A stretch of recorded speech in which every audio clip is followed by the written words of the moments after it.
afternoon. Welcome in, everybody.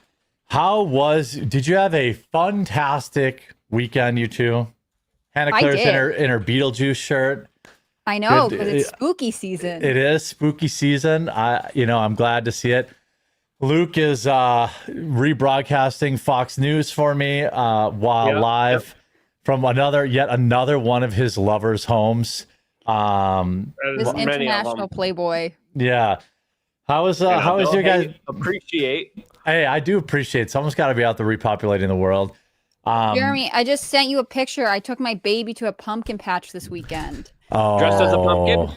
Not dressed as a pumpkin, but she had a specific Halloween outfit. I see the vibe. I like the vibe. Thank you. It looks a little precarious in there with the gourds and the. Oh, the gourd she was sitting on started to slip. Yeah. So we had like a whole must catch baby moment. But yeah, I mean, I feel like it's my right. I have to put my baby near some seasonal vegetation. You have to. Cutest baby I've seen all year. Aw, thank you. Yeah. I did see a baby pig this weekend too, a little teacup pig. I just saw the Beanie Baby. Oh, I have not seen the Beanie Baby. I got to hang out with the Beanie Baby yesterday. I got the Beanie Baby a nice gift. Was the Beanie Baby was it like Civil War?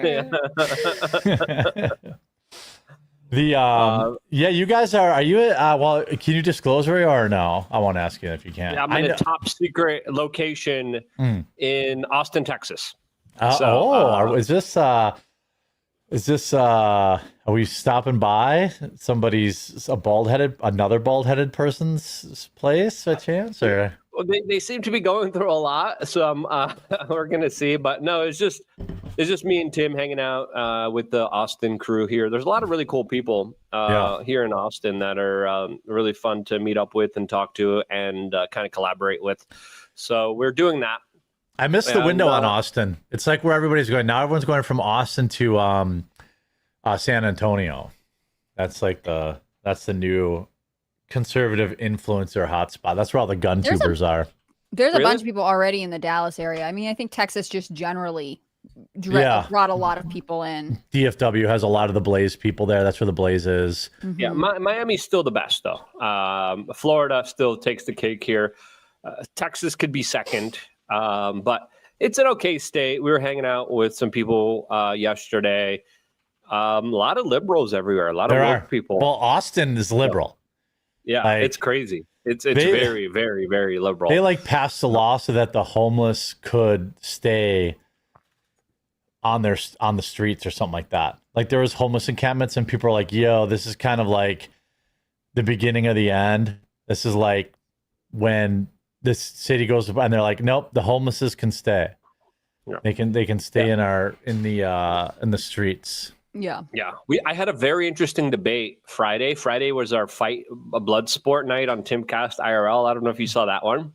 I did not. I don't watch. Sorry. Unless you're on, then I try to watch. I feel like Luke was like, look at me. I tuned in. I tuned in one of the days Luke was on when you guys had Andrew on, and then you had your little notebook and you were like writing notes in your little notebook. That's right. Yeah, you got to pay attention and you got to organize your thoughts and I always think of random monologues, ideas. I know. Mm-hmm. And I always think of random ideas that my brain's working so fast because I'm reading the whole chat during the show and I'm trying to listen to everybody. So I'm like, let me just write it down so I don't forget. Then once there's a small window to actually say something, you take that opportunity. That window is it's a very then you don't relinquish it. You have to you have to jump in. I gotta fight out of this war footing. But no, we got into Epstein. Me and Tim argued about Epstein, and then me and this lady argued about war. She was running for Congress. And we had a very interesting conversation about that. So it was fun. It was very tumultuous, though. It was very argumentative and fun, just like. But that's what people tune in for. They don't tune in for kumbaya stuff. That's why his show does well. or everyone agreeing all the time. I'm like, come on. If they ever got rid of Ian, everyone shits on Ian all the time. I'm like, if you guys ever got rid of him, it would hurt viewership. I like Ian, even though he's very obtuse sometimes.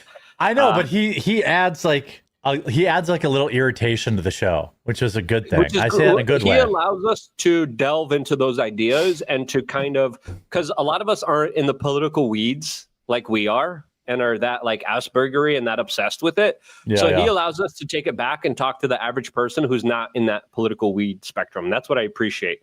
I appreciate the ability to be able to like, okay, let's take a step back and explain it to people who are normies kind of thing. Yeah. So that's always fun. But yeah, I've been, traveling always sucks on your health. Yeah. So I've been trying to do my best to stay as healthy as I can. We just hit up like a Whole Foods and just raided it yesterday to try to get all the healthiest kind of snacks and stuff. And I've been doing my little exercise snacks. And let's be honest, you were hitting on women at Whole Foods. You like those crunchy granola chicks.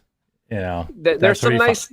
Listen. Being healthy is attractive, right? Yeah. Look, don't you want Luke to find a wife? He's got to scout them wherever they would be. Whole Foods is a good hunting ground for him. I know his wife, his future wife. She lives here in Wisconsin. I met her and I liked her.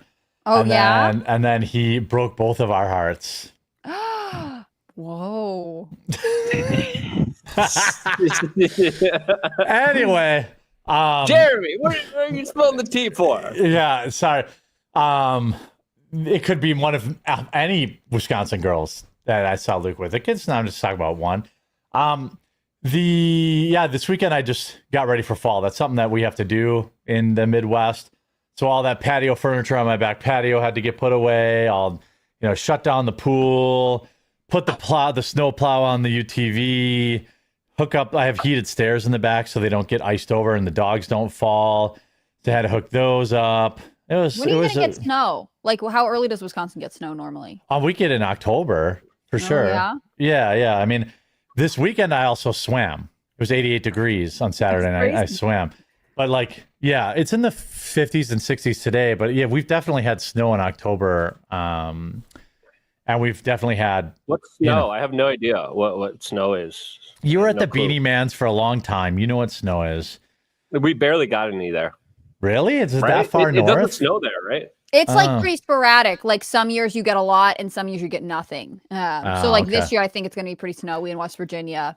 Is it like that is shut down when they get any snow at all? Is it like one of those like Kentucky? When Kentucky gets snow, it's like they get like 2 inches of snow when I lived there and the city shut down for like a week. Like they don't have plows. People are abandoning their cars on the freeway and stuff. Yeah, it doesn't seem that bad to me, but like it's not as responsive of like where I grew up in New England. You know you're going to get snow. But even then, I remember it felt like we used to get snow or November-ish, and then as I got older, it just pushed back until January, February. So it really did feel like the pattern changed.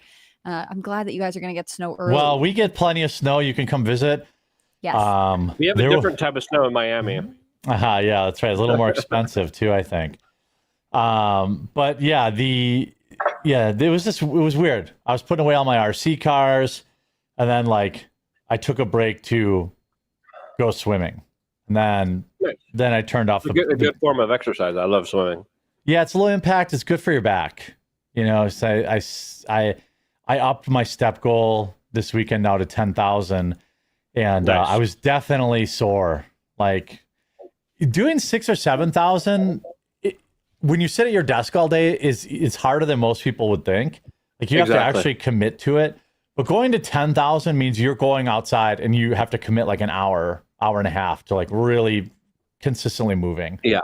I had 3 major walks yesterday with 3 different like friend groups.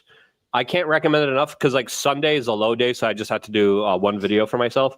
Take advantage of the weekends and then just go for walks with friends and family. Yep. And then once you're comfortable with because I did 22,000 steps yesterday, not to brag, humble brag, which was fun. Yeah. And awesome. But once you start getting good at that, start sprinting. Don't run. Whatever you do, like running is a scam. Do a little sprint. And that's really where like the biggest gains you get with like your hormones, testosterone, and everything else. But just stretch beforehand. I made the mistake. I remember like, oh yeah, sprinting is great for your testosterone. And I'm like, all right, let me try it. And then like pulled a muscle right away. And I'm like, I'm old and I'm an idiot. So, and I couldn't even walk for like a couple of days. So just make sure to take care of yourself at an older age and start slow and then build up to sprinting randomly. And you're going to see some amazing like you're just gonna feel great when you start doing that. I can't recommend it enough. Well, I don't feel great at all, but I feel good about, like, you know, participating in it and you know, just start walking. Just start walking Saturday, Sundays, and then start upping the steps game, and then just do a little sprint. See how you feel. Yeah, I mean, I do with my dogs a little bit. Like I'll chase them around a little bit. I mean, I feel. I mean, I'm not like I'm good sore. You know, I'm not like. That's what she said. Well, maybe. But what's interesting is the wild. By the way, did you see this fucking weirdo that like called my wife's cell phone to try and get me to debate him? I saw a little bit of that, but I don't know the drama. I don't know what happened behind the scenes. We need the full details. It's his contention that Charlie Kirk was shot with an air rifle, which modern day air rifles are capable of killing. Well, they're not. You're not just getting that shot from 200 yards, or 200 feet. But like, he also said he was shot from behind or whatever. So I said, hey, you can. I said, okay, come on my show. You're clearly crazy, but remember, his theory is not just that it's an air gun, but also that there was a second remote rifle on a remote that he pressed a button to generate a fake gunshot somewhere else that we all heard, and then from a different location use an air rifle to kill Charlie. Does he have evidence stuff? Like, how's he proving? Fucking course not. No, he doesn't have any evidence. And obviously, the way Charlie falls, you can tell he very clearly was not shot from behind too. But I mean, it was sort of an easy debunk. But anyway, I heard he was shot from below. Yeah, right. He came out of a Super Mario tube and a trapdoor. And anyway, I was like, sure, you can come on the show. We'll pick out a night. And then, like, my wife's cell phone rings, and she's like, some dude's on the phone looking for you. I'm like, what? And then he couldn't figure out why I was pissed off. Like, why the fuck are you calling my wife, you psycho? And he's like, well, you said you were going to debate, and then you didn't reply immediately. And then, like, I said, I fucking told you to email me. My email is extremely easy to find. And you didn't email me. You didn't even bother. You mean to tell me finding my wife's cell phone number was easier than just typing the quartering email, which, you know, is the first result? I don't know why he thought that was appropriate, but I'm like, dude, you're a fucking loser. Like, what are you doing? Why would you do this?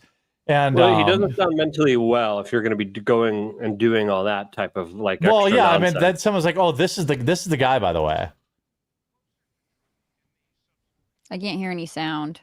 Oh, you want to hear the sound on this?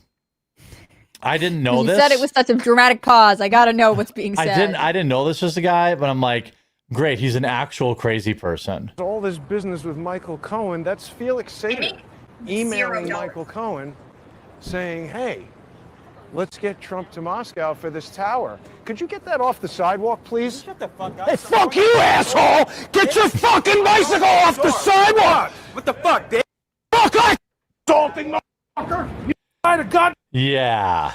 So yeah, he doesn't sound mentally well. Yeah. So that's the guy who, yeah. And then, like, he called me and he's like, why are you mad? Do you want to debate or not? I'm like, you understand you called my fucking very offline wife, dude.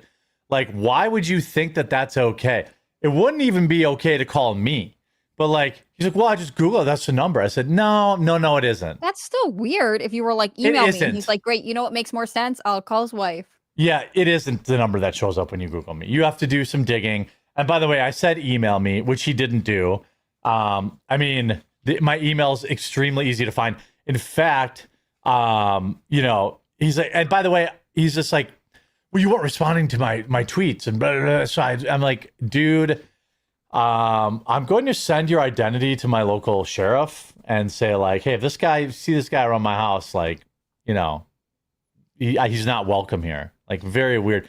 But he believes Charlie Kirk was shot from behind. He's using it to grift, basically. He's not even a good faith guy. So I was like, well, this would be easy for me to debunk. I'll bring him on my show, I'll make fun of him, make some super chats. And then he just ruined it. He ruined his opportunity of having a huge platform. So anyway. Well, Jeremy, you didn't respond immediately to him, so.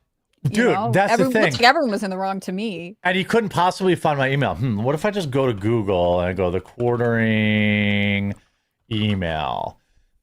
Oh, gee, what's the first response?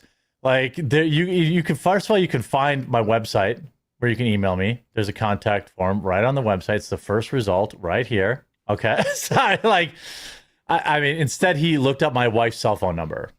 Oh, you can't see it. I must have took it off the screen. But anyway, let's go here. Let's talk about what's also, going on. Also, your wife answered the phone. That's another one that I find mind-boggling in the story. Why wouldn't she? She's a total normie. She's I like, never somebody's answer calling the phone.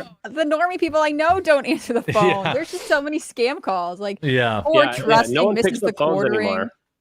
She I just guess thinks that's someone's nice to call her. Yeah. She's like, oh, I wonder what they want to talk about. Oh, it's just some psychopath demanding to talk to my husband for no reason whatsoever. That's normal behavior.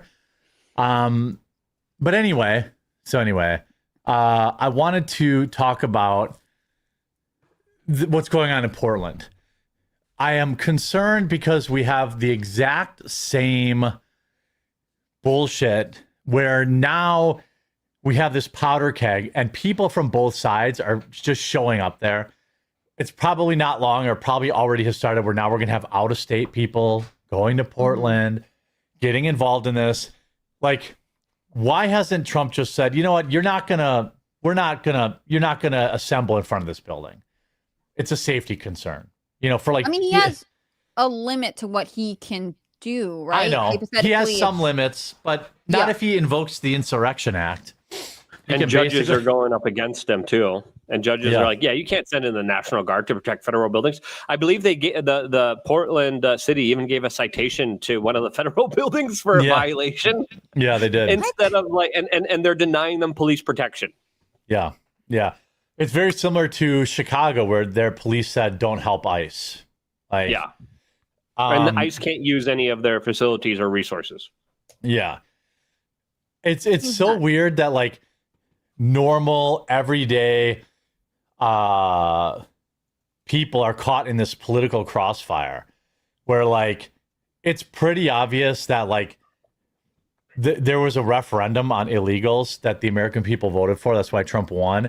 But even more than that, like we had one of these idiots like armed, like shooting at ICE in downtown Chicago. And like, what about innocent bystanders? These cities are like, well, we have no duty to protect somebody who's just trying to take their kids to school. That's what I am afraid is happening now in Portland. The crowd's going to get bigger and bigger and bigger. You're going to have more social media influencers showing up out there. You're going to have more agitators showing up out there. This is exactly like the BLM riots. It's starting exactly that way. And like, I'm concerned that it's going to continue to escalate. And just for like V for Vendetta, it's just one moment that could be the kind of chain reaction. Some people already say we are a part of that chain reaction after what happened to Charlie. I think it goes back even further. This whole type of, divide and conquer agenda has been brewing for a very long time, 15 years just to be exact, when we first saw the biggest kind of iterations of it. But there's also a multifaceted type of conversation to be had here, because if we look at Portland, they want to keep their illegals, because if they have more illegals, they have more representation in Congress. They have more representation in the federal government, right? So it's pretty clear they don't care about the constituents. They don't care about the future of this country, which is becoming more robotic and AI anyway. They're saying, but what about all the workers? You mean the slave workers that you allow corporations to take advantage of, that are going to be replaced by robots anyway, anytime soon? That there's going to be safety security nets that we're going to have to help them with. So this is a multifaceted type of, issue. But I think congressional representation is really the kind of con game that they're rigging here. The federal government is saying, no, you can't rig representation by just pouring in all these illegals. And they're saying, we're going to prevent you from addressing that problem every step of the way here. So I think that's the bigger kind of discussion that's being had here. And sadly, everything's now being done in the courts. But all it takes is just one egregious government move to kind of really make this situation far more serious than it needs to be. I think that this is a a test of less left-wing organized activism. Mm-hmm. You know, when you read articles about what's going on in Portland right now, they'll say, you know, the protest has been going on since January when Trump took office. Like, it's his fault for trying to stop illegal immigration. How crazy.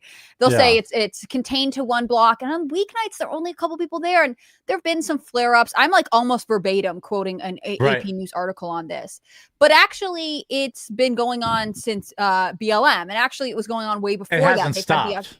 Right. There's always been this sort of chaotic presence in Portland.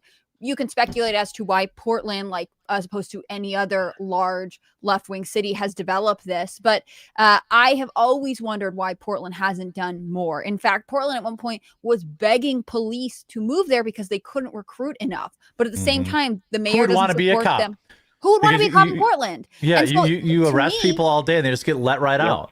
Right. To me, this has been a powder keg that left-wing people in government, either in Oregon or even at a higher federal level, have known is there and potentially could be activated at any time. I mean, right now, I think that's what this is becoming. It's a misdirection from some of the other things that are going on to be like, well, now Trump is trying to, you know, send in the army and he's becoming a fascist and we're just demonstrating our rights. They're not talking about what the protests in Portland actually look like, or about the people who are harassed on the street, or about the impact it's had on the city as a whole. They have just suddenly decided that the protesters are acting in good faith and the federal government is not.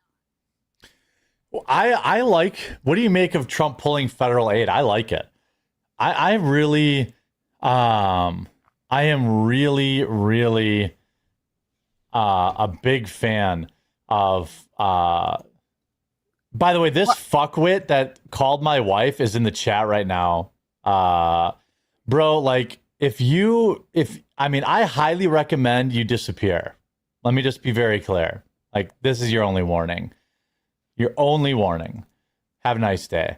Now if these cities are not keeping their people safe, I feel like really okay with, you know, Trump saying, you know what, we're just going to take away your federal funding. Is that something people have a problem with? The withholding of federal funding has been something the American government has done, for better or for worse, for a long time. Obviously, the classic example is forcing states to raise their drinking age. Otherwise, you don't get federal highway funding. In this case, it does seem, I feel kind of neutrally on it. Like, I think the government feels a little oversteppy. I get that. Well, it's like the federal government is too big. On the other hand, this state is becoming a place for crime and radicalization, which ultimately impacts other states around it, other cities in the country. And so I don't think it's unreasonable to want to intervene. It is funny to me that if Biden were to do this over literally anything, they'd be like, great call, Biden, good work. Right, and if Trump does it, they're like, he is the devil. Wasn't there serious considerations about pulling federal funding from people who didn't have lockdowns or mask mandates and forced procedures to be taken on them during the CUF years as well, if I remember correctly? There was some talk about it. Yeah, I remember that. I don't know if it was certainly proposed or demanded by people on the left. I don't think it ever got very far, but it was definitely a thing. Mm-hmm. It's always been a playing card. But again, like, if Trump is trying to have a legacy of law and order, both at the border and in our cities, I can understand why this is a priority for him. Yeah, I get that. Like, it feels a little slippery. Like, okay, well, I don't agree with them allowing Antifa, so I feel better about the federal government saying that they can withhold funding. But what if it was something I didn't agree with, like mask mandates, like Luke said? Would I feel the same about Biden saying we're going to take federal aid from your state if you don't enforce mask mandates? No, I would not support that. So, like, at least the best I can do is just acknowledge my bias, I guess, because, like, gun to my head, I think I have to say I don't like it. Like, I have to not. It's hard to support say. it. Like I gave you the example of the legal drinking age. I don't like that as a use of federal force because I think states should be able to determine what they're doing. I want more power at the state level. And when we saw the legalization of marijuana, that was essentially done on a state by state level. It's interesting that there wasn't really a backlash from the federal government then being like, no, we'll take away your federal funding if you guys keep okaying this. Obviously attitudes had changed. I think in this case, it's interesting because Antifa has been labeled a domestic terrorist organization. Now, no one is saying it a little bit. Yeah. Yeah. Well, no, a lot of the reporting right now is like, it's just protesters. They just don't like ICE. I think you and I both know who protests in Portland. It's typically Antifa. And so it's easier for me to make the jump to be like, actually, maybe the federal government does have an obligation to step in if it's a domestic terrorist organization. On the other hand, they should call it what it is. Yeah, I mean, this is I think because it's related to Antifa, I think that's probably a loophole that they can take advantage of. But I mean, how much? I think it's only going to escalate this week. Oh yeah, more people are flying in. More people are, are wanting to, And again, like a lot of these people are not, at least in my opinion. First of all, they're not from Portland. They don't care about Portland. Second of all, they're not with ICE. They're not about ICE. You know what I mean? Like, I don't really know exactly what the outcome here is going to be, but it's going to be bad. The White House spokesperson just announced that they're going to be investigating Antifa. I sent you that clip that just happened a few minutes ago. So I think a lot of this is going to be kind of delved into a hopefully a proper way. I know a lot of people have not a lot of trust for the federal government now. I mean, rightfully so, with just the way that things have been unfolding, especially with all the kind of weird Epstein stuff as well. But again, it's a very hard argument. I'm always a big fan of states' rights, but if the state is rigging the system to have more representation, to push more of their kind of oppressive ideas, I think there is an argument for saying, yeah, we're not. If you're not going to help us fix what you're rigging, we're just not going to participate with you at all. So I think there could be even the possibility of secession. We have seen northeastern states outside of Vermont and New Hampshire, as well as West Coast states, Oregon, California, and Washington, say whatever RFK Jr. does, we're going to do the opposite of, right? Yeah. whenever their medical announcement's going to come in, we're going to make sure that we're going to stick to our guns and do whatever we want. And I'm like, you're going to be mandating what, Tylenol on Americans now? Is that going to be what you're kind of saying here? Well, yeah. So obviously, I just one little caveat here. I think we're reaching a point where a lot of people, we have to kind of be forced to live with each other, and a lot of people just don't want to live with each other since they see each other as their kind of arch nemesis and enemies more and more. And I think even demonic possession is something that we should question here too.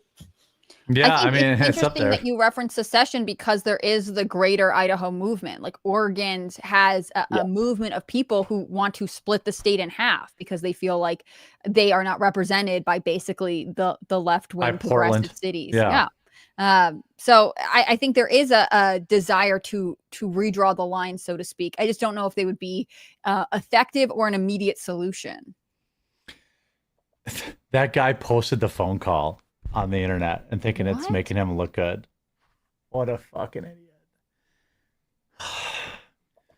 The all you're gonna hear on the phone is me calling him a retard for calling my wife. And he posted that and he's like, ha, epically owned him. What does that mean? Fucking idiot. What's that? What owned you because he called your wife? Yeah, I don't get it. Yeah, I cannot believe he posted it. What a fucking moron. Okay, and sorry for being distracted, folks, but that was funny. I had to archive that and quick send that to my lawyer. This guy is, does he think I fuck around? Anyway.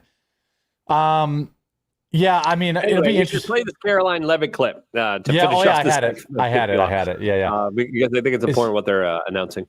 Yeah, I got to share it separately to fix the audio. Okay. I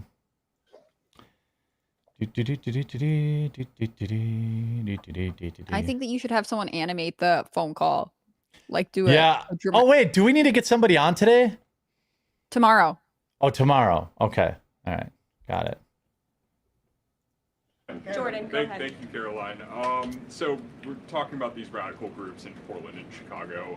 I know the president has spoken about potentially going after George Soros with RICO charges and for funding all of this violence. Has there been any update on that? And also, is the administration looking into the other nonprofits, maybe taking away their 501c3 status for funding this violence? And one more question. Sure. The financial backing of these groups, particularly Antifa, is certainly something the administration is looking into aggressively. And the federal government has never really been mobilized or tasked with doing that. So we're kind of kickstarting that into gear. The FBI is working on it alongside the White House's Homeland Security Task Force. We have our intelligence community looking into this as well. And even the Secretary of Treasury is involved with these matters since they are financial in nature. And we will continue to get to the bottom of who is funding these organizations in this organized anarchy against our country and our government. It's a question the American people have been begging the answer for many years, and we're committed to uncovering it. And when we do, I'm sure you'll be one of the first people to know. Yeah, it would be it would be very, very, very odd. Or I think, well, it was like with the private institutions, like when Trump took the funds away from Harvard, that was really easy to agree with. This is more because there's lots of other people that get hurt by this. So I don't know like what the actual solution is, because like in my opinion, like, you know, these people are being held hostage by their state. Not, I mean, there are lots of people that live in Portland that are not Antifa. Right. I would argue that most likely more than half, you know, I would guess. I don't know. Yeah, I think they're also a sanctuary city. I feel bad for the people because the people in the city essentially tell the people in the country how to live. And there's a bunch of people in the country that are not aligned with any of these like core values or insane type of principles that they're forced to live behind and forced to pay taxes to, that essentially ideologically tries to conquer and subjugate them. So it's like it's like the perfect definition of government. It's like how do you deal with this? I you know, again, I think there's always an argument for like free market, but when you have such a big, huge authoritarian leftist liberal government that wants to control every aspect of your life, it's like, please, no, like stop it. And I feel like we're on a trajectory where this is all going to escalate. More people are going to show up. More people are going to be there for clicks. And I'm like, can we please just take a step back? You would think in the light of what happened to Charlie Kirk, we would just be like, okay, let's just take it easy. Let's not fight. And now it's just like protest. Oh, you sweet summer child. Yeah, that's not going to happen. It's not, and the opposite is happening. So, I even think that I'm here with Tim, and Tim's like Civil War. You were breakfast, Civil War. Lunch, Civil War. I'm like, like you're like, oh no, like look what happened to this judge, and I'm like, oh man, did someone just blow up her house? No, it looks like it was just a propane accident. I know dude. I had this on the docket too. I don't know if you, like, I'm not going to call it Tim, but I saw that. I don't know if he covered it this way, but I saw a lot of people covering this house fire as fact that it was a terrorist attack. There was fucking no evidence. No evidence of it. And like, it's being investigated. And it's a vacation home. It's a vacation home. They weren't, right. Like, there's no evidence. First of all, no one even knows who this dork is. Second of all, it's not like it happened to AOC where they have like legions of haters and legions of this, that, and the other thing. Like, this is like a house fire. As far as that confirmed, Luke, I was pretty sure I had heard like there was a propane tank that exploded, or they had the propane on and there was Like we there was don't something know like that. until the fire commissioner actually goes there and conducts an official investigation. Yeah. So But there was no overwhelming- evidence that it was a terrorist attack. Yeah, there wasn't any note left or wasn't any political statement or anything made that indicates that this was a politically motivated incident. Now, again, the fire commissioner is going to investigate, and everyone's saying it's most probably a propane leak that led to this. They weren't home and the gas kind of built up. Someone showed up. Wait, and then, were they though? Because her dad, didn't somebody go to the hospital? Yes, there was one person in there, and that's why they're saying they weren't there for a while. They came back, and then the propane kind of was ignited somehow. That's what they're saying is the theory. Now, do we know exactly? No. The fire commissioner, the fire department has to go there, launch an official investigation, which they will, because this is a big, highly publicized case. Then we're going to find out a couple of weeks from now or a couple of days from now when the investigation's done. Oh, it was probably an accident. But if it is arson, obviously everyone on the right, even yesterday, I remember people on the right were like, condolences. I hope they're doing okay. Let's find out what really happened here. People on the right were like, hey, it's very sympathetic to this judge. Yeah, I mean, first of all, anybody's house burning down sucks ass. Yeah. You know, like one of my worst nightmares, because like I've had like dreams about like, fuck, how many animals do I think I could get out? Like all that kind of stuff. So like, obviously like just as a human being, this is terrible. Now, she was probably a human being that seemed to be doing pretty good because it seems like a multi-million-dollar vacation home. I'm not sure judges should have that, but again, now I don't know that, she didn't sound, she, as far as I know, did not say that this was politically motivated. This is just purely, as all evidence points to being just a really unfortunate accident. And I mean, it sucks, obviously. But damn, look at that house. That's a nice house. 1.5 million seems kind of light for the size of that house, to be honest with you. I think what's interesting is that it became immediately like, this must be political. Like everyone is so primed to make all kinds of things political right now, because there was a judge who was killed, I think in his chambers, like last year, the year before in Kentucky, I believe. And no one really talked about this story at all. I don't think it was political. I think there was some sort of interpersonal issue. I can't remember all the details of it, but it was like a year ago. Despite having a lot of national election related political tension, this like political violence is imminent and everywhere mentality wasn't the same way that it is now. It's much more on everyone's mind that any kind of outlandish attack or freak accident or anything could be tied to politics. Yeah, I don't. Yeah, it's just the environment. I think it's just everyone is like, oh my God, everything's a political attack. The fact is, I don't know what the real number is, but I'm going to guess there are hundreds of homes that burn to the ground every day, and some percentage of them will be owned by Republicans. Some of them will be apolitical. Some of them will be Democrats, and sometimes. I mean, it's like you go back to the Charlie Kirk thing. Like sometimes shit just happens. Sometimes a trans-loving leftist kills somebody. It happens a lot.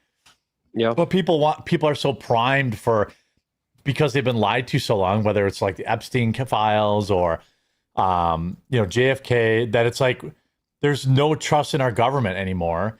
And so even regular open and shut kind of cases become this.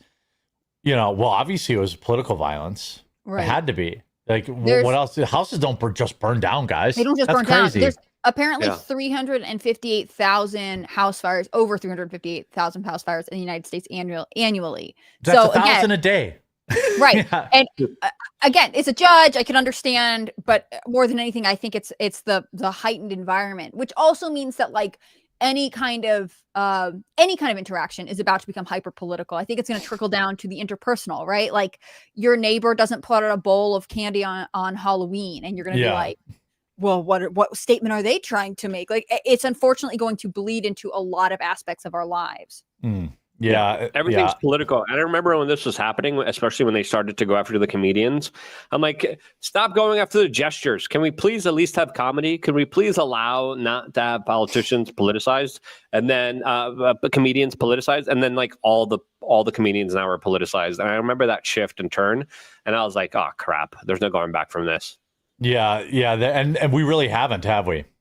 No. Like there's it just keeps, I mean, the temperature just keeps getting turned up, and you know, Tim one day is going to be right. There's going to be, unfortunately, there's going to be, and it's going to be like, there's going to be people on the right, like people are going to wish that we have the Proud Boys cracking skulls again. I mean, it's going to get bad. Like there's going to be, people are going to get killed at these ICE facilities. And I don't think that that's really being hyperbolic. I don't think I'm being crazy. I'm just playing out the logical escalation that has been happening. We already have leftists killing people at these ICE facilities. I mean, it's barely a jump to conclusions jump. It's like, this is the next step. People on the right are going to show up and start blasting these people. And I don't want that, but I don't know how to stop it. Have you seen any of the coverage from mainstream media about the Department of Homeland Security's efforts to recruit people for ICE, like no. get them employed? It's somewhat factual, but a lot of times it's almost mocking. Like Trump is like they can't even get anybody to work for these people, that kind of thing, or like they're pushing this draconian force, ICE. They want people to work to deport illegal immigrants. How could they? That's crazy. And it just makes me think of like all of these people who are happy to serve the country in that way, and then also are about to become targets of political violence because they were looking for a good paying job for their families. I mean, at one point, ICE was offering really serious bonuses. I think there are a lot of people who love America who would have signed up and are not, who are going to be in a sense in higher danger than, you know, I don't want to say than law enforcement, but just have this weird political target on their backs because they chose this federal job. Yeah, and they want this, like. It's all part of this. Like, there was a video going around on TikTok of this obese black woman who was like, you know, people in ICE have kids. It's not hard to find. It's not hard to find their kids' names. And it's like, okay. Or where they live, or their information, or their spouses. These people feel fine posting that shit on the internet. And like, I want to be careful how I word this, but like, there's really only two possible outcomes here. One, it's like they're goading Trump into being a fascist. That's what they're trying. Like, what law did that woman break? Nothing. What's the only way to stop her? Fucking black bagger. You know, like somebody needs to show up at that broad's house and she needs to get arrested and interrogated and there needs to be consequences. But that would be illegal. Mm-hmm. But that's the only thing that would stop this woman, other than like a large scale societal shaming and which is kind of what happened with the Charlie Kirk, like when people would post like he deserved it or like, you know, talk about his family, which was so gross. Like there were all of these people being like, I want your employer to make a decision of if you are worth having around. And again, it goes into this like doxing free speech territory that I think you do have to be careful about. On the other hand, if that woman didn't break the law, then I do think it's up to anyone who saw her social media post to reach out to her and be like, hey, this is so inappropriate. This is not the way, like to tell her directly that this not right, especially if you actually know her in person. But yeah, well, that's a problem though. Like we've been waiting for 5 years for that. And people won't do it. They like feel uncomfortable with the social discomfort. Well, there's no social credit in it either. There's no, like, unless an influencer points it out and then normal people flood their post, there's literally no benefit to putting yourself out there and saying like, hey, this isn't okay. Yeah. There's just, you won't get the likes, the retweets, you won't get the you get nothing for it. You just get silence. And it's it's scary. It's like going up against these Charlie Kirk assassination truthers. There's no benefit to it. Now I got him calling my wife. Like, why? Because I was like, hey, maybe you shouldn't like use this guy's dead corpse, somebody you never gave a fuck about, somebody you never cared about, to profit off. And I think that that's not okay. And then like now I got to deal with this, this stuff. Yeah. And I have means and resources versus normal people who don't. And it's just there's no value in, there's no point in actually being involved in it. It's crazy. And so I think you either let it go and it continues to bubble and get worse, or they go Trump into doing something not okay, like going in there and infringing on people's First Amendment rights. I mean, saying ICE agents don't have, yes, it is a veiled threat. Perhaps you might argue not even veiled, but it's legally protected speech. So I don't know what you do. Again, that's why I feel like it's why we need to scale back our communities. Like, she is saying that because she's getting some kind of engagement online, but I'm sure her friend from college, her neighbor, her coworker, like somebody knows her in real life. And I think someone who's willing to post stuff like that on the internet, like, yeah, she might scream at you in person, but at least you have said something, like, I think part of it is like holding the people, in real life accountable. You could leave a comment being like, I don't agree with that, but she'll just block you. It's the people. And I think that's when it becomes the hardest, because it's like, well, I don't want to start something. I don't want to whatever. But if you they're too afraid. Yeah, exactly. Go ahead, Luke. No, I mean, this is, and I made this point a couple of days ago. I really do think the left is trying to bait and look for their ICE immigration George Floyd moment. Yep. And when they have that, whether it's orchestrated, whether it's false flagged or orchestrated or just incentivized, there's going to be a wave of manipulation surrounding that particular event that is going to be just jarring, but people are going to want to believe it because they're out for blood. I remember watching a clip about 2 weeks ago. It'll be the Elian Gonzalez. There'll be a modern day Elian Gonzalez. That's what they're looking for. Yeah, or the like something happens, or someone has a heart attack, or like someone is left in the car. There's some mistake, or someone's boot goes on there, like, I don't know, heart or head or neck or whatever. There's going to be something like that they're trying to provoke, and the job of law enforcement and the National Guard is not easy right now. I'm looking where they're getting spat on, they're getting stuff thrown at them, and then they have to understand, like, hey, there's crazy people that could take sniper fire at you. And I remember 2 weeks ago when the sniper fire was happening against ICE agents in Dallas at their Dallas facility, I remember seeing a protester literally pretend to have a gun and run up in front of like ICE agents. Like, and I'm like, if you're an ICE agent and you're like, oh yeah, people are taking shots at us, they're throwing explosives at us, like, you're armed with a firearm and you think someone has a gun at you. Most people are in that well trained. Most people either fight or flight, but most people are in that well trained. When I do simulation of training with police officers, a lot of the times we run out them with the cell phone, right? And we're just like very aggressively take it out of our pocket and go like, we get shot 9 times out of 10 by police officers that are out there. So clearly engaging with someone and pretending like you're going to take a shot at them, or if you're carrying something, not the smartest of moves. And I think they're trying to become a martyr. Yeah. They're like, or like, I'll probably survive. I'll probably survive, but I'll get to go ahead. I think this person was just low impulse control, and it was just like, F you guys, I want to scare you, I want to threaten you guys. And I think that was, I don't know, it's hard to be in the mind of a lot of these people, but a lot of crazy people out there in our modern day. And I've been warning about this because it's a mental health crisis. And it's a major one that's only going to get worse with more SSRIs, more inflammatory food, more gut disruption. And I don't just mean to like superficially just base it off of that, but the problem's far more serious than a lot of people understand it to be.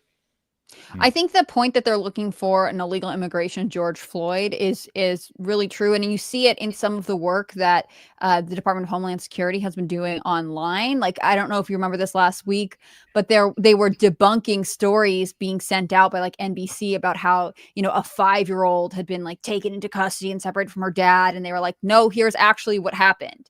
Like they are trying to stay ahead of the headlines because, I think there are domestic terrorists that are at work, but then there's also the complacency of, mainstream media or corporate media that wants the clicks, that wants the sensationalism, and they don't feel like they have the obligation to true journalism, being unbiased, trying to present as many facts as possible. They know certain headlines will get clicks and incite an emotional reaction, and that's their focus. Yeah. Before we get to this Epstein story, I wanted to give you guys a chance to shout out your channels and let the people know where they can find you and what you have going on. Ladies you first. can find me on YouTube and Rumble. I'm Hannah Claire B in both places. I'll have a video up tomorrow about the man who's being released from prison. He attacked a 6-year-old boy in Kentucky. I listened to He didn't just attack him; he killed him. Well, it's a crazy story, and there's this Supreme Court case that I'll put clips in of because he was under psychosis. Apparently, he had mental health issues and believed he was performing surgery on the kid. So it's a crazy story, and I think I think it's a good example of our legal system and some of the flaws. So I'm gonna have a video up on that. I don't want to be wrong. The kid died, right? Yeah. Okay. He was in a room with other siblings. It's a horrible story. But it is definitely, but the man was not convicted of murder because he was found not guilty by mental insanity. So I'll video up on that. I'll also, if you guys want, or even if you don't want, I'll probably do a video on the reaction people are having to Taylor Swift's new album. So if you want to see either one of those videos this week, they'll be on my channel. It's at Hannah Claire B in both Rumble and YouTube. I'm also Hannah Claire B on X. Did you see the lyrics I shared? Do you agree with that? Are you a fan 12-year-olds listen to her, and the thing is, the whole album's bad, but 12-year-olds also listen to Sabrina Carpenter and Chappell Roan, and they're pretty explicit. Minaj. Yeah, you know what I mean? I think Taylor Swift, there's a clip of her mom from when she was maybe 18 or 20, one of her earlier tours, her mom being like, I don't want that dance move. You have young fans, whatever. And as she became an adult, probably she has more say and therefore it's more sexual.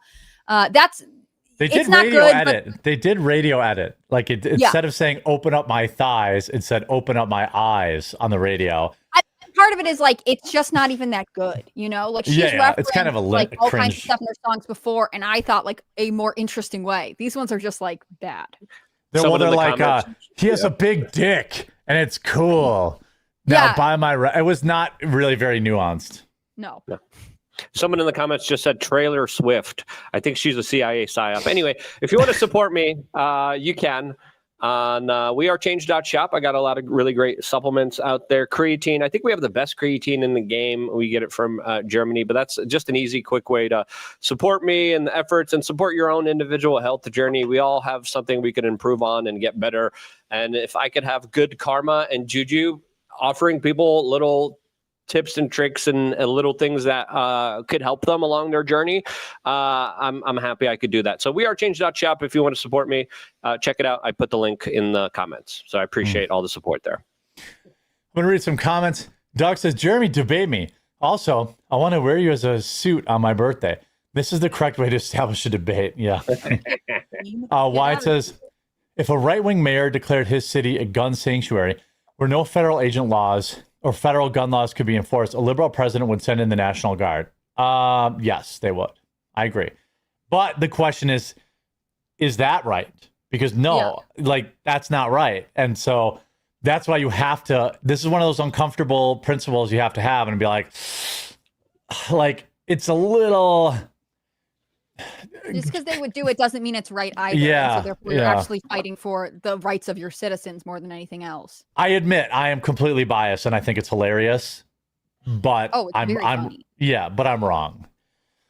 Generic says, FYI, I am not that guy. I was making some dark humor about how not to get a debate. A quote was from the Blades of Glory stalker. Oh, yikes. Blades of Glory stalker. Is that a real stalker? Or is that from the movie Blades of Glory and there was a stalker on there? Joshua says, lifelong Northern Kentucky here. We get snow and we have plows. Recent years, we have just a lot of ice storms that encase everything in an inch of ice. Yeah, that Northern Kentucky does get snow. But I lived in Louisville and I had a little 4x4. Not a lot of people drive trucks. I mean, there are people that drive trucks on there, but they don't know how to drive in the snow. You can have 4-wheel drive and people think it's like a magic superpower.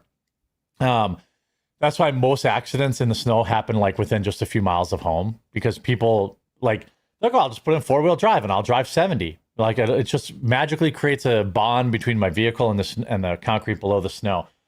And Kentucky has the worst drivers I've ever experienced in my life. It's not even close. Miami's pretty bad. Miami is also very bad. Like Everything they're about good luck. Miami, Luke.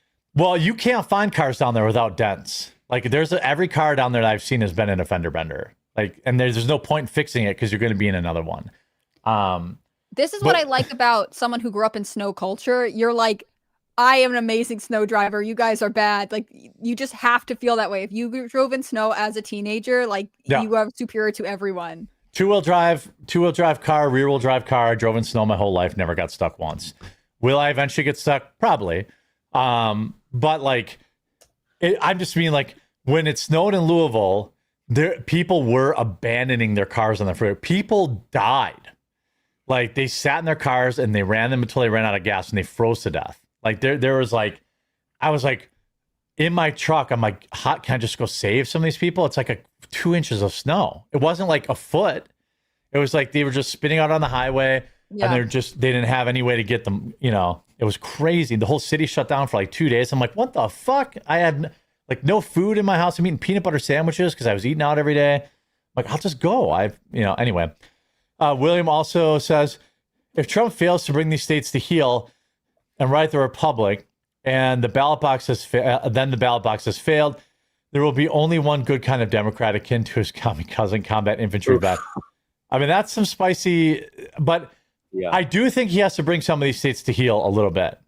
Like, how do you do it when they don't listen to you? That's the question. I don't know. And how do you do it when, like, I'm worried about the people that, like, look, Milwaukee's a Democrat city, but 35% of the people live there have never voted Democrat in their life. Mm-hmm. So, like, I feel bad for them. They're literally held hostage there. And most people can't afford just to move. Right. Like, it's people are like, just move, bro. Just move, bro. What? Yeah.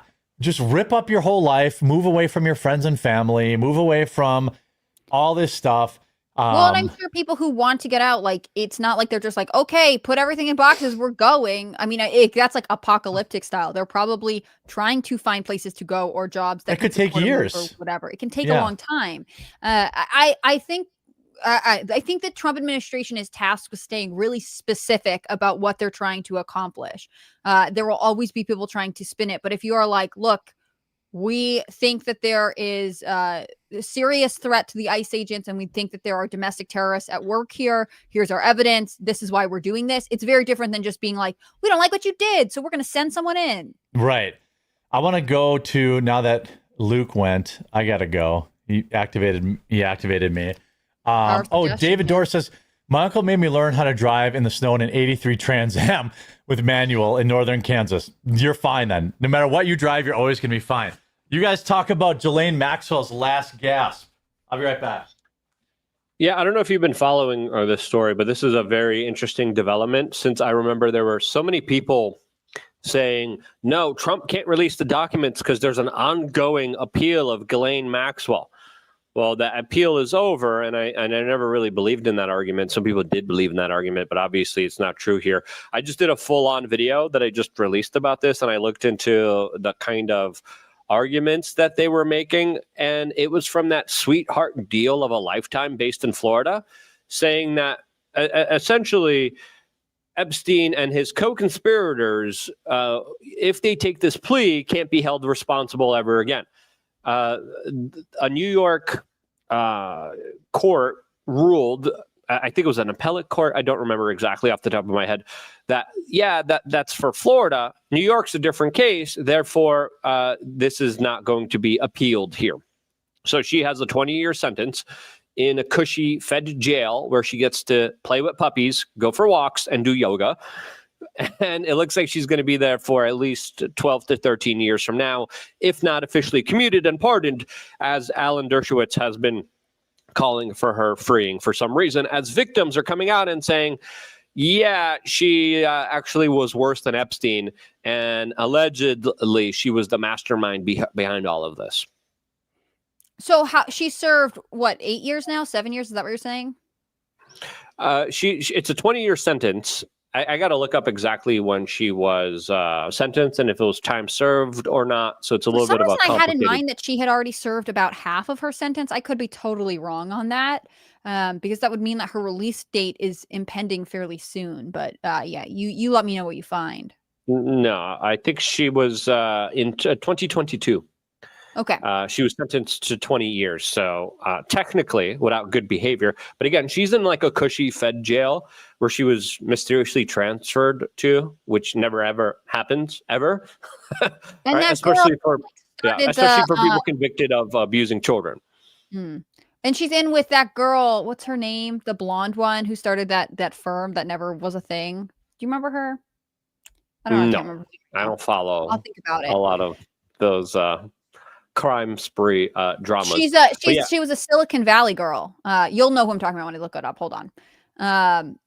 But anyway, so what's your prediction here? If this appeals over and I know you said you didn't believe in the argument, but if it had been true, the Supreme Court says we're not listening to this. The Supreme Court's like, so are you expecting documents now? No, I don't think we're ever getting those. I think the likelihood of us getting any kind of real justice and accountability is long far gone.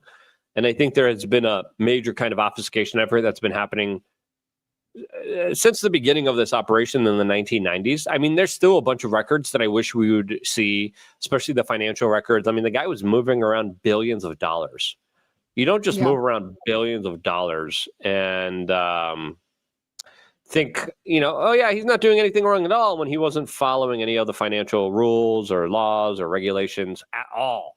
Mm-hmm. So this is a case where I think there could be a possibility where now Trump could commute the sentence at the end of his term. Do you think Trump would pardon or commute the sentence of Ghislaine Maxwell, since previously he wished her well? It's Elizabeth Holmes who ran Theranos. That's who I'm thinking of. They're in the same prison, which I think is how long is she in there for? I believe she's in there for 11 years, and she has 2 young children. She's also asked repeatedly to get out. I don't follow Trump's relationship to Ghislaine Maxwell closely enough to be able to say what the dynamic there is. I don't think he would commute her sentence because it would just be such a stain on his legacy. Enough people think of her as a bad person where commuting would do nothing for him. I don't know that he has any specific, like, Trump wishes a lot of people well all the time. He doesn't actually always have a close relationship or any sort of personal devotion to them. I think there are more people who have legal issues that he would be more interested in backing than Ghislaine Maxwell. But what do you think? You think Trump will pardon her? I don't know. We'll see. Because there are multiple statements where he wished her well and then defended it. So, I mean, obviously they do have some kind of past together, right? And I think the argument... When he found out that Ruth Bader Ginsburg had died, and he was like, she lived a tremendous life, it's so sad, her passing, even though obviously they had no political or common interest at all. Like, I don't know. Sometimes when he's like wishing people well, I feel like it's more about being cordial than anything else. Numerous times when you're talking about a convicted child predator, I mean, that's just a bad look. I'd have to see the context. That's all I'm saying. I could send you the clips. I think there's a possibility that this could happen, just with the way that things are unfolding here. I hope it doesn't. I hope that there would be real justice. But when we look at this case, it was handled by Marie Comey, James Comey's daughter, and it was done in the Southern District of New York.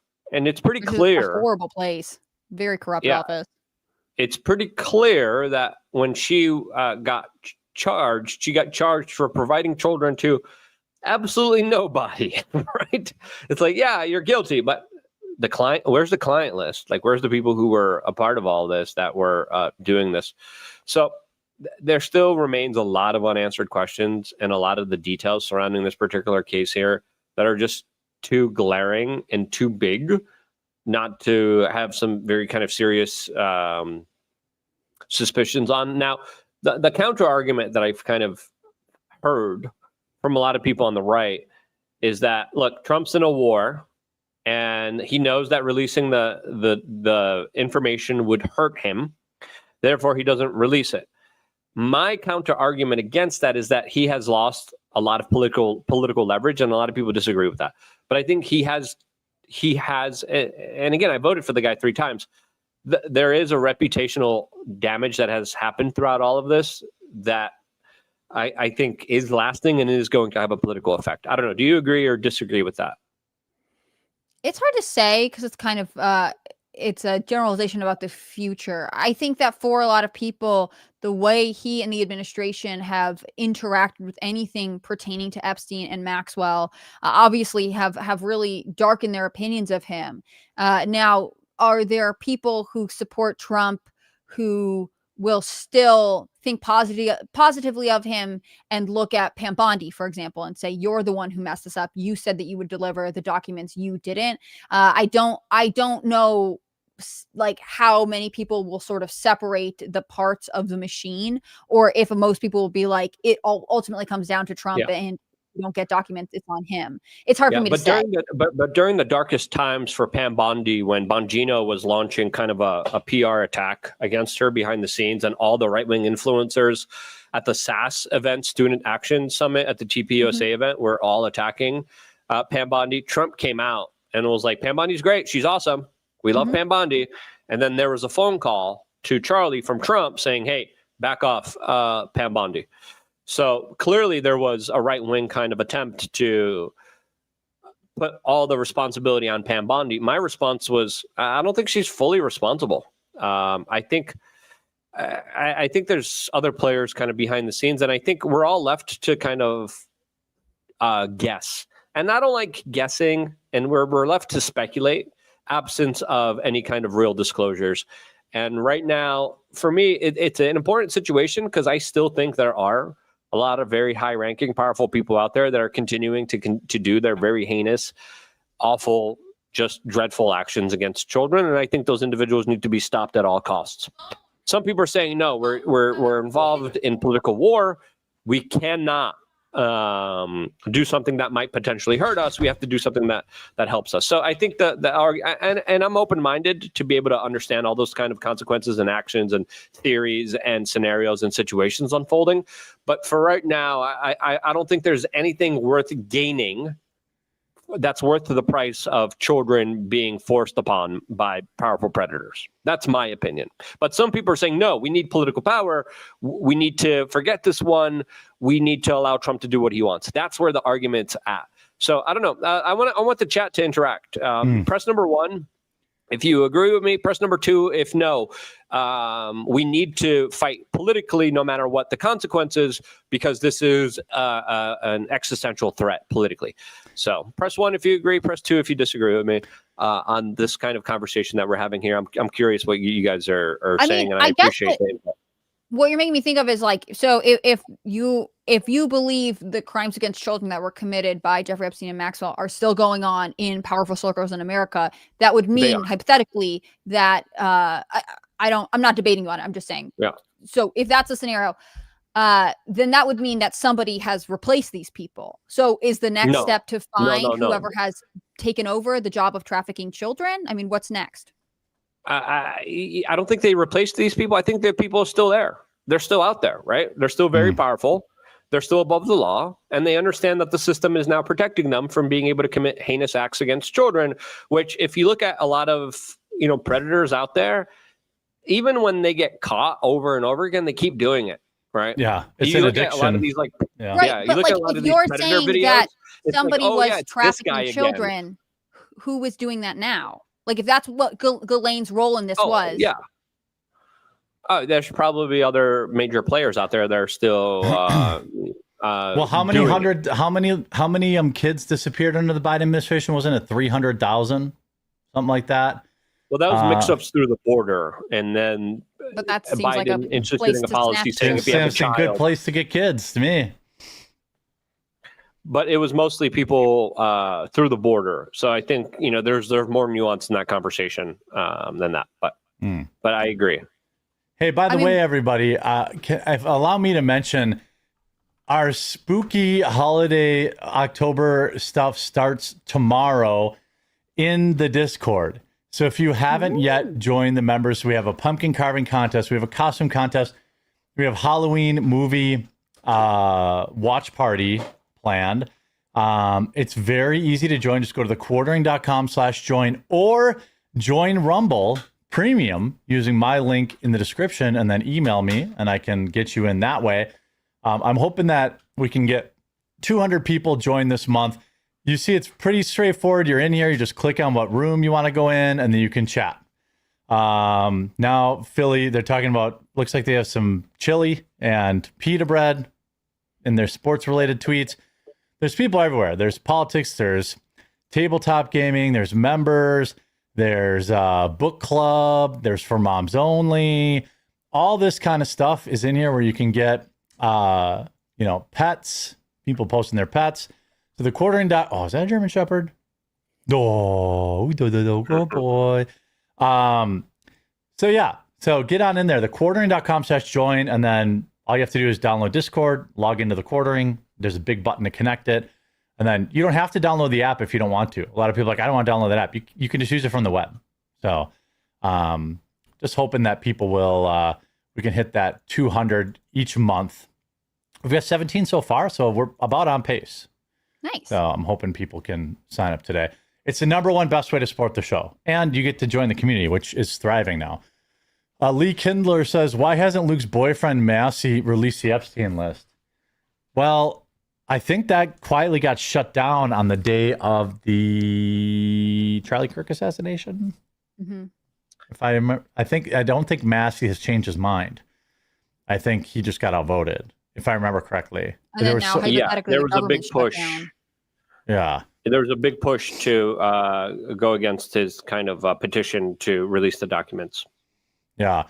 And why says Epstein, Maxwell, or Peds, but this is a Bill Barr CIA blackmail operation. Innocent people can be blackmailed. Is this a blackmail or a Ped list? Oh yeah, I'd agree. That's definitely a blackmail list, not a pedo list. I think that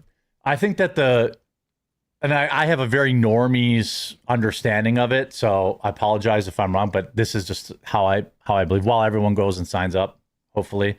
Don't wait. Go to thequartering.com/join. Sign up today. Get in the chat. I promise you, once you're like, I'm in there, you're going to have a lot of fun because there's a lot of other people to talk to.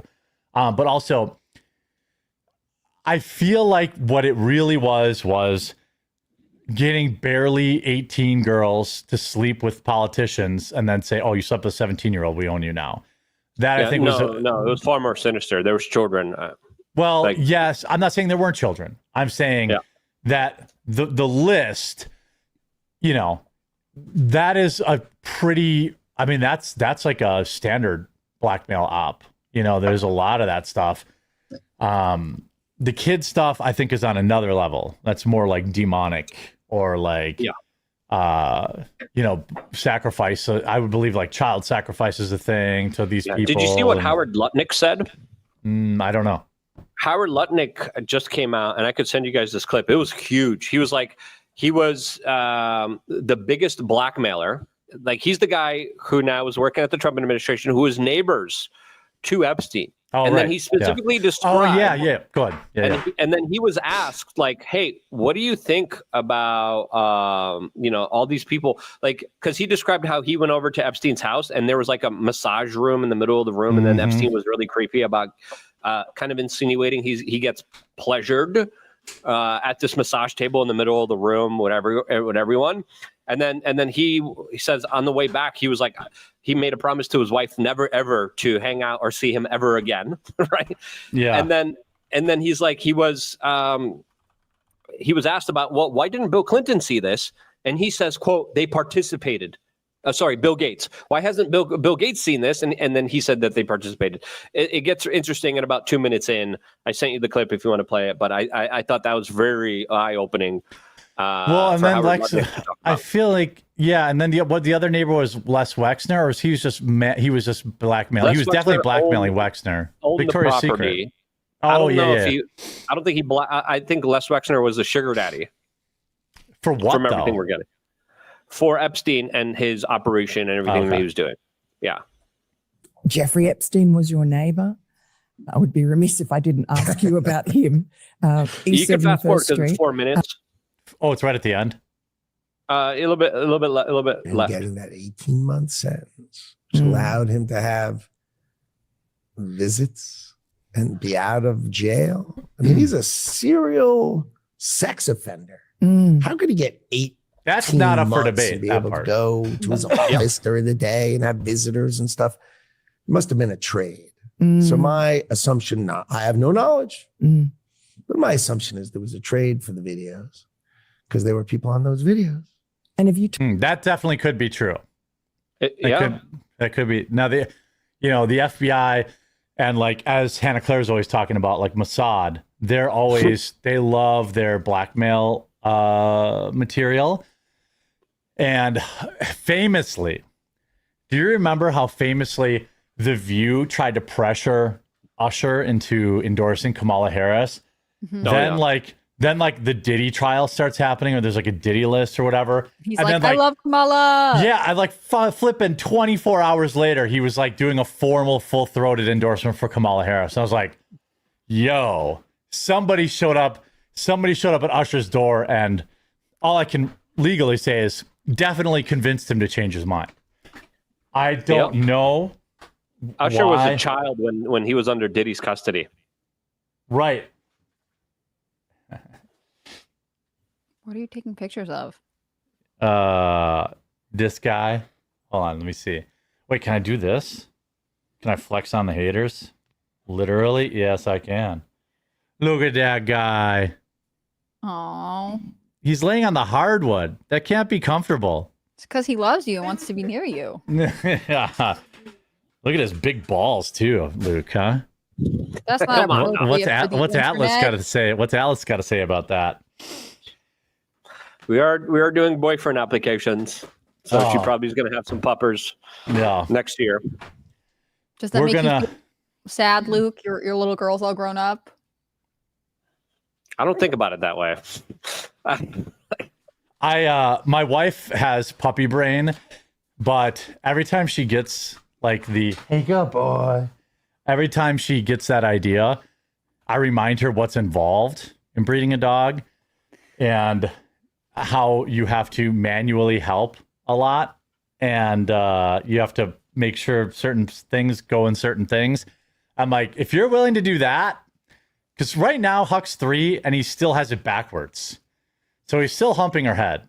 And I'm not willing to get in there and redirect anything. So, Yeah, I'm not either. Yeah, so if it happens when they're outside playing, that's fine, but I'm not counting on it because he's still trying to figure out the right hole. But, he's handsome at least. The generic says Pam Bonnie's desk is a Schrodinger's cat situation, like 2020 election. So much else. Will we ever know? Place bets? No. Yeah, We will what I never said. know. It's over. Yeah, it's over. Pam Bondi got, and either one of two things is true. Either Pam Bondi never had it, and she's full of shit. I'd give that 50% chance, or she got. Like she used the terminology truckloads of evidence. Yep. Thousands of images of child pornography. That's what she said. I didn't say that. Yep. We got none of it. It's weird. None. Like you couldn't. There's nobody in the pictures. Was it just infants in the nude, or were there people committing acts? We don't know. But he had child porn. Now, are they saying, oh, it's because he was with these 17-year-old and 363-day-year-olds? I don't know. But I mean, that's what she said. I didn't put those words in her mouth. Yeah, That's what was so. I think she said, and or videos of Epstein doing things to children. Yes. Yeah. Right. I didn't do this to you, Pam. You did this to you. I have nothing to do with this. But he wants to. She did that. And by the way, I think Trump's about tired of her. Unfortunately, Trump is tired of her for his own selfish reasons. He's like putting her out on blast publicly for not getting Adam Schiff. I think that most Americans care a lot less about Adam Schiff than the Epstein files. Quite frankly, I mean, Alvin Bragg and Letitia James is probably, I agree with Trump on that one. Yeah. Schiff seems more like, isn't he? I mean, he's more like run of the mill corrupt guy. Not like Letitia James brought charges against him with Alvin Bragg, charges they knew would never stick. Like, I'm for investigating those people. I think there are a lot of corrupt things, but it doesn't take away, anyone who sort of in the lead up to the commencement of the Trump administration, who was like, we're going to get you the files, we're going to release the list. You have to kind of be held accountable to what you said. Why are you all ditching it so intensely right now? Well, I think they thought, I don't care for Kash Patel and his 22-year-old model Jewish girlfriend, as Hannah Claire pointed out to me. But like, she's really pretty. I'm glad she's modeling, Yeah. So sorry. That's the thing, right? People think she's a Mossad like a honeypot plant. or something, right? Yeah, honeypot, yeah. I actually did not point this out to Jeremy. I just want that to be clear to everyone. But I have read it online. Luke, you were there. I saw the chats. Yeah. This is why I don't talk to either one of you except for when we're here. Yeah, that's actually true.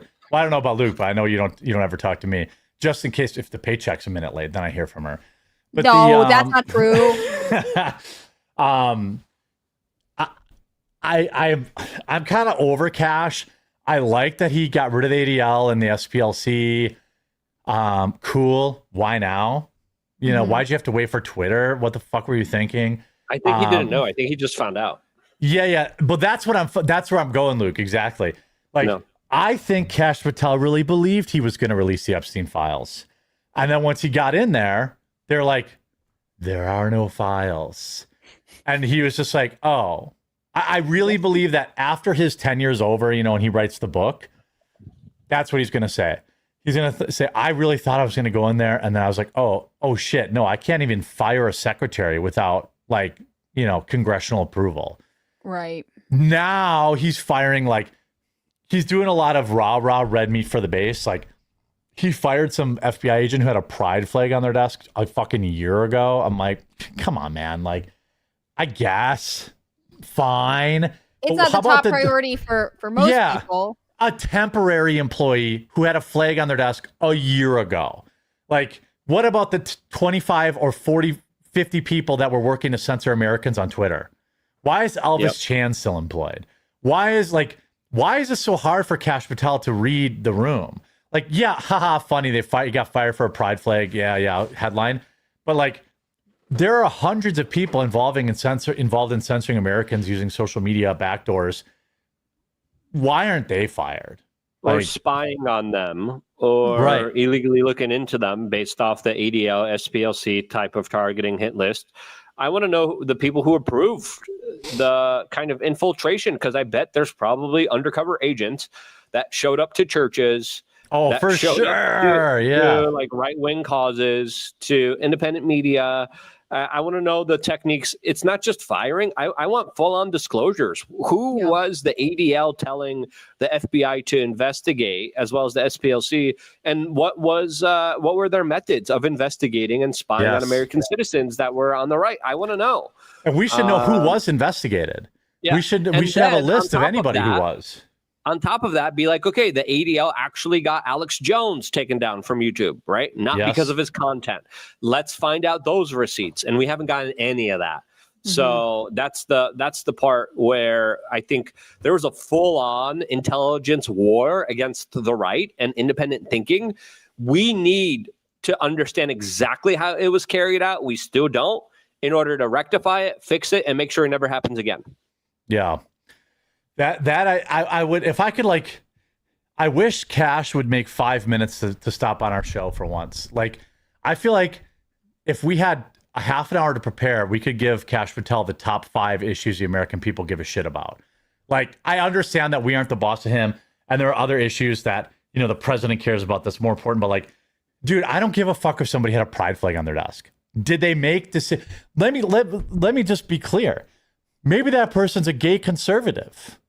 I don't were they making decisions that compromised our freedoms? Yes or no? I don't give a shit about a pride flag. What if his kid's gay and he's like, I'm going to be supportive of my kid? I don't care about that stuff. It sort of seems like it's almost trying to be like Pete Hegseth, but missing the mark a little bit. Like when Pete Hegseth assembles all of the top brass for the military and is like, everybody needs to lose weight and become fit. Like the MAGA base laughs at it, also likes it, freaks out left-wing people, but like there's something about it that works. It rallies support for him.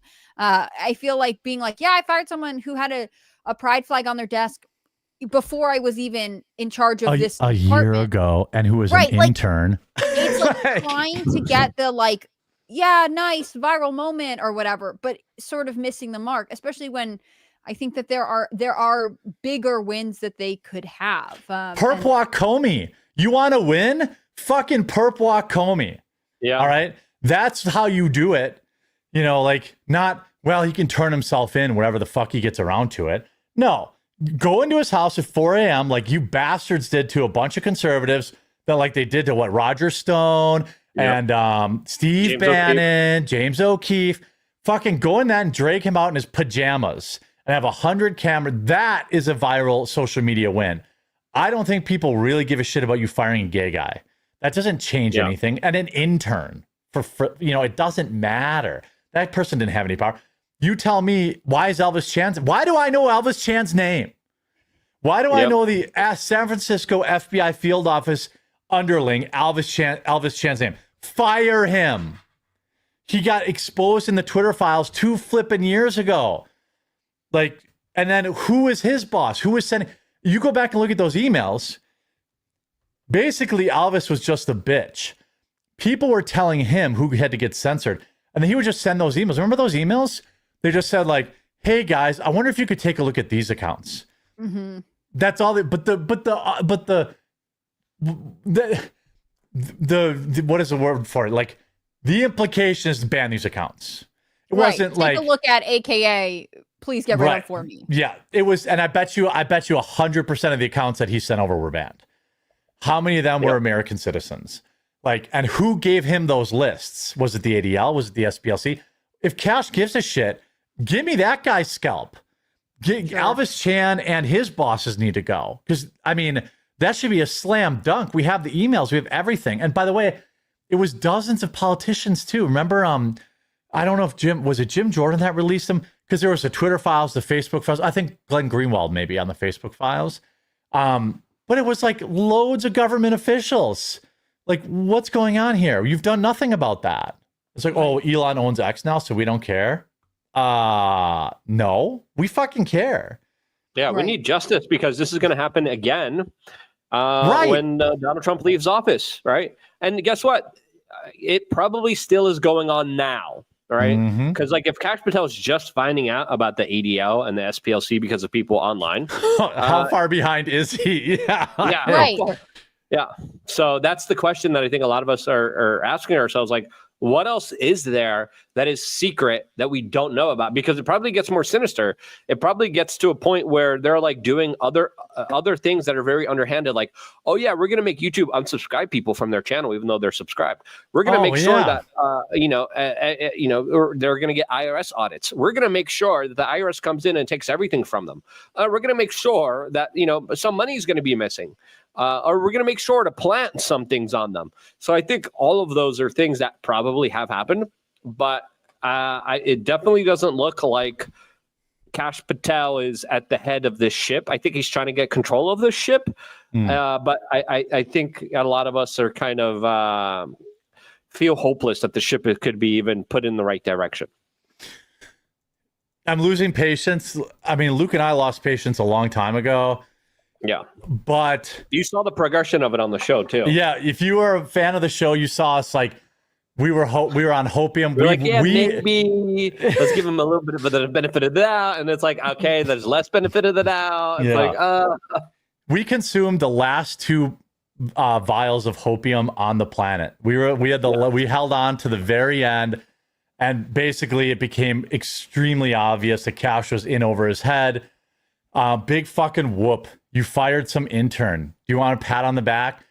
How about you dismantle all this stuff? How about you fire all those agents that ruin people's lives over J6? How about you, I mean, I could give him any number better. Like he was like, I'm cleaning house based on J6. It would be amazing. Yeah, I mean, he's done nothing to make me restore my faith in the FBI. And Dan Bongino's done jack shit too. Sorry, Dan, love you, but what have you done? His book's gonna say at the end of this, because that's what I'm curious about. He more so than Cash was this public figure. He had this platform, and yeah. He was talking about how his buddy was on the plane with Bill Clinton as Epstein was forcing himself on small children in the back of the plane. No, Bongino wasn't talking about that. Yes, he was. Bongino wasn't on the plane. No, Bongino's friend. Okay, yeah. I just want to be clear. Yeah, I don't want to get sued. Yeah. Bongino's friend. Yeah. In his account. He came out and said specifically. He came out and said specifically. I remember that. I was on the plane. Bill Clinton was on the plane when kids were being abused. That's what that guy claimed. Bongino, too, more than anybody, he did give up. I mean, he gave up a $20 million a year gig to go make 150 grand. And I think Cash gave up a lot less. But how will Dan be remembered? Well, I still see a lot of fat Secret Service people. I still see security lapses. I still see people climbing the fence at the White House. I still see Free Palestine freaks being able to get within 10 feet of the president while he's eating dinner. He's not, I was hoping that would be his jam because he was in the Secret Service, that he would be I'm going to be the Secret Service guy. I'm going to clean up. Yeah. I don't even know what he's doing. And by the way, they not so secretly gave him a demotion. People think that there's a co-deputy chair just because there was extra. That's a demotion. Yeah. Dan Bongino. Yes, it was. No CEO on the planet thinks a board of directors saying that he or she needs a co-CEO is a promotion. That is, you're not getting the job done. It would be bad for us to fire you. So we're going to give a co-CEO who's, as Luke says, that's a signal that says we're out of time. You better, we're unhappy with what you're doing. Yeah. You better fall in line or we're going to take you out. Now, some people say that the decision was already made, that Bongino resigned during the middle of the Epstein saga with his arguments with Pam Bondi, as they were both leaking to the press against each other. But now I remember reading an article. I remember it was basically reported as people really close to him said he's leaving. It was almost a foregone conclusion. Then he just never left. Yeah. Well, people are saying that he was supposed to leave a couple of days ago. He didn't leave. The scuttlebutt that I'm hearing is that Cash and Bongino are pissed at Bondi, and that there's a huge internal kind of conflict internally between all of those individuals. That's what I'm hearing. And that Cash is actually, and that Cash and Bongino are actually trying to do the right thing, but they're being prevented by higher ups from doing so. They need the DOJ to really, carry out any kind of major plans. Right. I mean, Pam has shown flashes. She got right in and helped Elon and got all those, with getting people these maximum sentences or blowing up Tesla dealerships. But then she also her few wins just don't offset her colossal fuck ups. I mean, let's not forget she went on TV and released some bullshit about hate speech. Yeah, that was rough. This is an old 10-year-old video. It was brand new. Right. And if your win is I helped the billionaire, I don't know that all of the Americans feel no shade to Elon at all. Just the Americans who are feeling like they were targeted by FBI investigation or unfair lawfare from the Biden administration. You're not really serving or protecting them now that you have the office. Yeah. And she also never really did anything to help. I think it would have gone a long way for her to, reopen the Alex Jones case and see if there's any corruption there. And I'm not talking about the stuff that's going on right now where he has to sell the business. I'm talking about the trial, in air quote, the biggest air quotes that have ever been air quoted, that was essentially a railroad job meant to deplatform him through financial means. Exactly. And to investigate him. And it's admitted that they sent undercover agents to work at InfoWars, right? Oh, yeah. What were they? Yeah, it's admitted. So why was he in the crosshairs? And why were they sending undercover FBI agents to work at InfoWars? What did they do? Did they sabotage him? Did they do anything else? Did they put something in his drink? Did they plant the Sandy Hook story in his mind? Do you hope that they all immediately quit the FBI and were like, we love InfoWars. We want to work here for real now?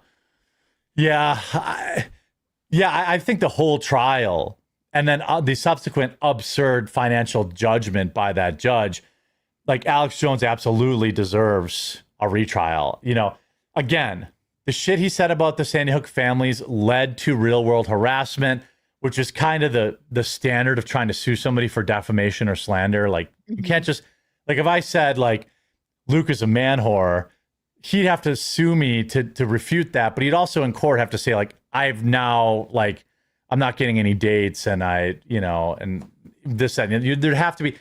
So, like, there were a few weirdos that will, like, comment on their Facebook pages.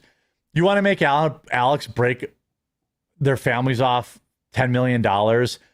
Fine. Okay. Obviously it's an insane amount of money, but $1 billion, like, give me like, crazy. Why not $1 trillion? It was never about justice. Yeah. What is it? 1.4 trillion too, which is crazy. Oh yeah. Right. Yeah. Like, why? Like, there's no precedent for that level of financial reward in any case in history. I don't believe that DuPont, which poisoned America, has paid out anywhere near that amount of money. Like, DuPont lost one of the biggest lawsuits and continues to lose lawsuits over CFCs and their shit in their Teflon coating. And even they haven't had anywhere near the judgment that Alex Jones had, and exactly. It's like Pam could totally redeem herself. She could do something. Yeah, like, hey, I'm vacating this judgment. Like, this is crazy. He can go back to trial. We're going to have a trial in DC or whatever. You know what I mean? Like, there's no way that she couldn't do something. And she's done nothing. And you could argue, like, well, their job isn't to pander to the mega base. And that's true. But also, like, how about you do something? I think their job is to uphold the law and protect the rights of American citizens. And if a previous administration trampled on someone's rights, I do think the current administration would be within their rights to intervene in some way. Yeah. She can't necessarily just be like, just kidding, everything's fine. You might have to go back to trial. You might have to do something. But all of these people, Bongino, Kash Patel, Pam Bondi, the goal, the hope is that they look at something and say, hey, we don't want corruption, political bias, targeting of perfectly rational Americans to continue. So we're going to weed out our staff that was a part of that, and also bring to light anytime that happens, so we don't repeat history the next time there's a different administration. Chad is saying the DOJ doesn't have that power. Okay, well, they certainly could investigate the judge. They could investigate, the HBO documentary. They could investigate the prosecutors. They could do something, and maybe it would just end up being, nonsense. Like, he just got boned, but like, it would be something. Well, like, if she released documents relating to Alex Jones's trial or something, and that those documents with his legal team, they were able to say, hey, this is the issue, and I don't know where he is. Well, couldn't they look into? They could look into this bullshit that's going on with the fake auction that happened. How did the Onion buy him when there were bigger offers available? That judge broke the law. Like, if it was about money for the Sandy Hook families, then why did you sell it to the lowest bidder? Mm-hmm. Yeah, and also most importantly, when we look at this entire case here, there are a lot of people in this case that are saying we just want to destroy Alex. This is not about financial compensation. This is not about doing the right justly thing. This is about ruining a man, and they admitted it in their own admissions. So it's pretty clear. And I just saw Alex. He talked about how they're going to come in tomorrow. Allegedly. They're shutting him down today, right? Or tomorrow? Yeah, I think tomorrow is what he said. And just so we're clear, too, there's people like asking me why I didn't make the video. It's because he's not going to go off air, guys. Like, they're going to shut down InfoWars, and he's going to be live the same day on his Alex Jones channel. Like, everybody who's employed at InfoWars will still have a job working for the Alex Jones News. So that's why I haven't. I love Alex, but like I got a little tired of Chicken Littling. Like they own the brand, but they don't own Alex. He could broadcast from anywhere at any moment for as long as he wants. So Alex will still be on air. For so long, like he has had some time to start preparing. He's had 5 years to 4 years to have a backup plan. You know, so he has one. Why it says the ADL and SPLC were in partnership with the FBI. The law prevents the FBI from spying without a court order. The ADL and SPLC spies on the right and gives the info to the FBI. The feds protect the ADL and SPLC. Correct.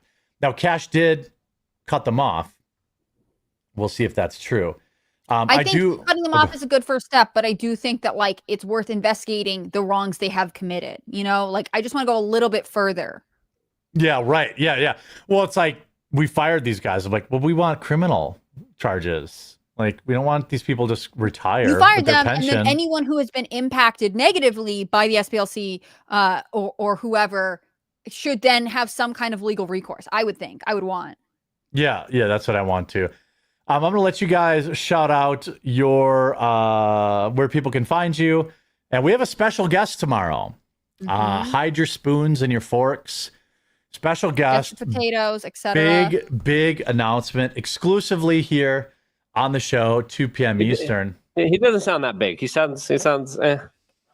Oh, Luke's scared of him. That's okay, Luke. He is maybe the biggest guest we've ever had on the show. Yeah, right. He is possibly the tallest guest we've ever had on the show.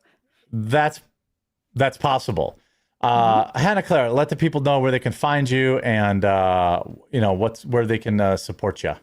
Yeah, you can support me by going to either my Rumble or my YouTube or both. It's Hannah Claire B. You can watch my videos. You can subscribe. That makes a big difference to me. I'll have a video out. I'm aiming for 2 videos this week. Like I said, a little about the law, a little about the downfall of pop culture. So there's some stuff coming. I appreciate all the support you guys have given me already. It makes a huge difference for me. So please check out my work, Hannah Claire B, on Rumble, on YouTube, on X. I'll be back tomorrow for what I don't think is technically an Astrocast, but there is a suspicious person joining us. There's a cock in the hen house tomorrow. You're not gonna want to miss it. Luke, what do you got? You didn't bring this drunkard Irishman when I'm on.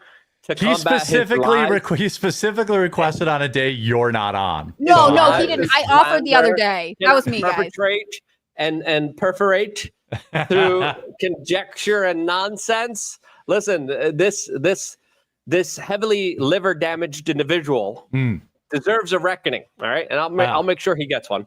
But if you want to support me, you can. YouTube.com/WeAreChange.